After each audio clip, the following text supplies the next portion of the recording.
Party మారి మేము ఇప్పుడు పార్టీలోకి వచ్చాము అంటున్నాడు. ప్రసన్న కుమార్ రెడ్డి 6 సార్లు గెలిస్తే 4 సార్లు టీడీపీలో నుంచి గెలిచాడు. చంద్రబాబు నాయుడు గారు పెట్టిన భిక్ష అతని రాజకీయ చరిత్ర. చంద్రబాబు నాయుడు గారే అతన్ని మినిస్టర్ చేశారు. అక్కడ అన్ని పదవులు అనుభవించి 4 సార్లు తెలుగుదేశం ప్రభుత్వంలో గెలిచిన నువ్వు వెన్నపోటుదారువా లేక మేము వెన్నపోటుదారులమా?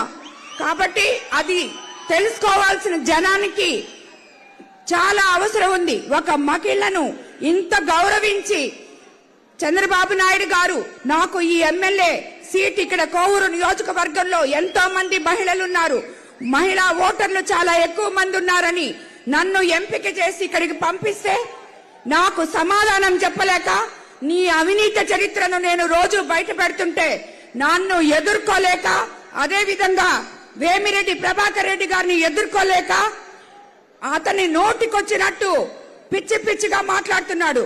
కాబట్టి కోవూరు నియోజకవర్గ ప్రజలు ప్రసన్నకి బై బై ప్రసన్న అని చెప్పాలి.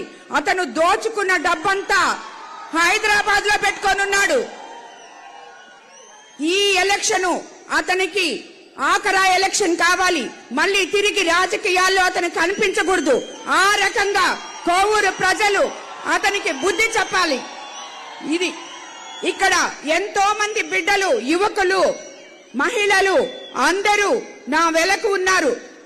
అది నా ధైర్యం. మీరందరూ నన్ను ముందుకు నడిపిస్తారని నేను నమ్ముతున్నాను. మీకందరికీ తెలుసు, చంద్రబాబు నాయుడు గారు ముఖ్యమంత్రి అయితే తెలుగుదేశం పార్టీ వస్తుంది. తెలుగుదేశం పార్టీ అంటే మీ పార్టీ, ప్రజల పార్టీ, సామాన్యుల పార్టీ. ఒక్క చంద్రబాబు నాయుడు గారు మాత్రమే సంక్షేమము, అభివృద్ధి సమపాలనలో చేయగలరు. దానికి ఆయన ఒక్కరే సమర్థవంతమైన నాయకులు. కాబట్టి మనము తెలుగుదేశం పార్టీని అధికారంలోకి తెచ్చుకోవాలి. ఈ వైసీపీ నాయకుల్ని ఇంటికి పంపించాలి.